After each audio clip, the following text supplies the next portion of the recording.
Talk about a colorful day. We've got a beautiful day here in New Jersey. The sky is that color blue that is kind of like a sapphire. The sun is glorious, and it's just very great to be here. And I want to thank all of you who are in attendance.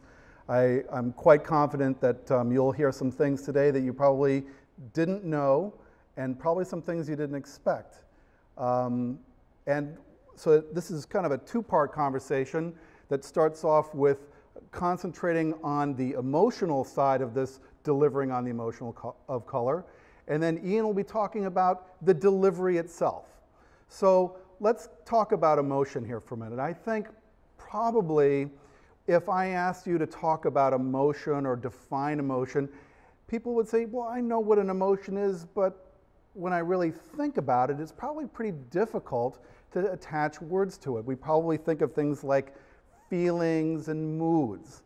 And the way I'd like for us to consider emotion today is a little bit different. And it's attached to how we think about color because oftentimes we use color words to discuss and express our emotional state. I feel blue, or I'm feeling green with envy, or cowards are considered to be yellow-bellied. We have all of these things built into our language about how we think about assessing the world around us or assessing the world inside of us. But color can be more than just these kind of conventions. Color can actually also have a deep physical aspect in how we respond, and it can change us. And it's how we make that appraisal, which is the emotional component I'm going to be talking about today. Emotions are not simply just our feelings about something. They're actually ways of appraising sensory input so that what passes through and becomes an emotion is what pushes that sensory information into our minds, into conscious recognition. And because we're extremely visual people, we are always processing the world first and foremost through our eyes. It is said, neuroscientists believe that we process something on the order of 11 million bits of information every second. 10 million of those bits occur through one sense, and that's through the eye.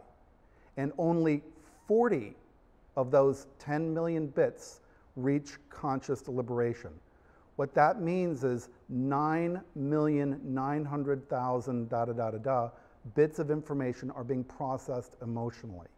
So emotion is therefore the most important component in dealing with recognition, awareness, memory, particularly of brand identity. It is really the front line of brand awareness and brand consciousness.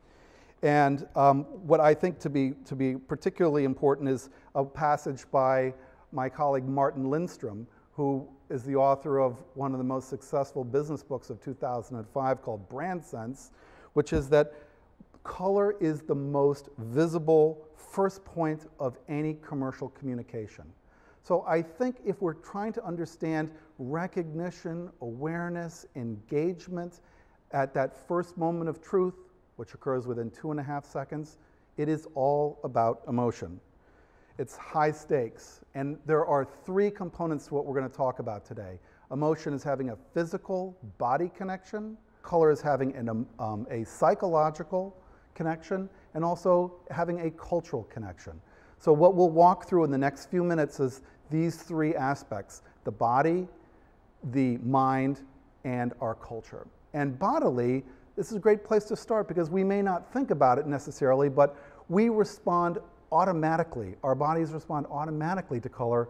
And if just consider what Tiffany's blue does, it's been, we have very accurate research data that this color blue produces a predictable 20% heart rate increase in women. Just exposure to the blue, not exposure to the box, not exposure to the Tiffany name on the box, but actually just that hue produces that response. That means that that color has a very clear associated response to it.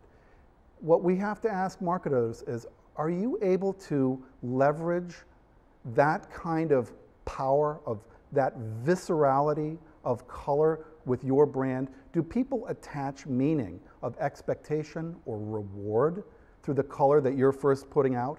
Perhaps one of the most exciting pieces of consumer insight research in the last 3 or 4 years was conducted by a neuroscientist down south named Reed Montague, who's the author of a terrific book that came out earlier this year called Why Choose This Book. It's all about how we make decisions and how that decision process unfolds biologically.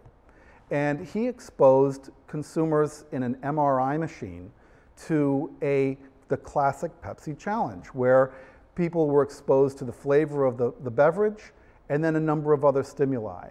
And what we found, or what they found in this test, is that when the image of the Coke can preceded the flavor, the experience of the flavor, the rewards associated with that sensory event were off the chart. And there was nothing similar with Pepsi.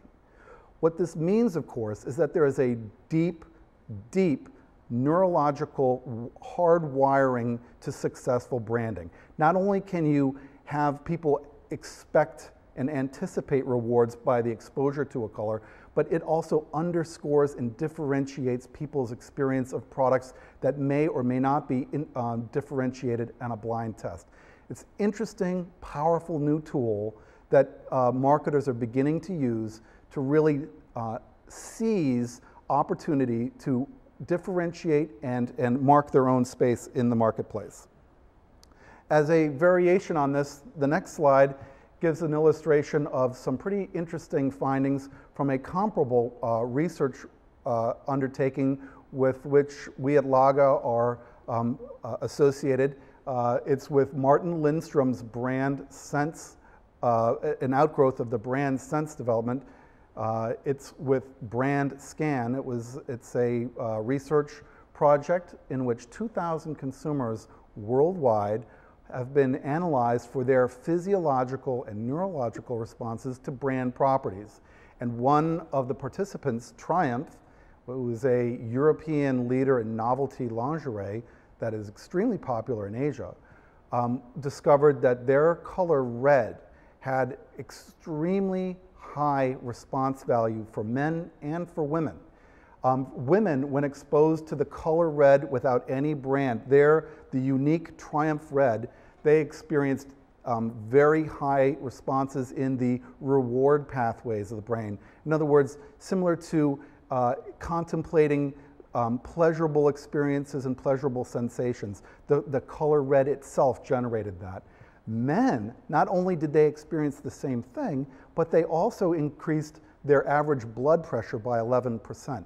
So the experience of excitement plus pleasure is doubled that. And this is not involving looking at the product or looking at the logo or looking at the tags or looking at the models wearing the product. It has nothing to, it's strictly the color alone.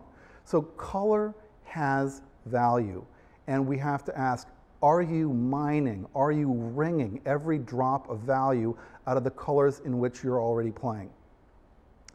The next slide shows us that we actually organize in a kind of collective and perhaps unplanned and spontaneous way our marketing experiences through color in ways that are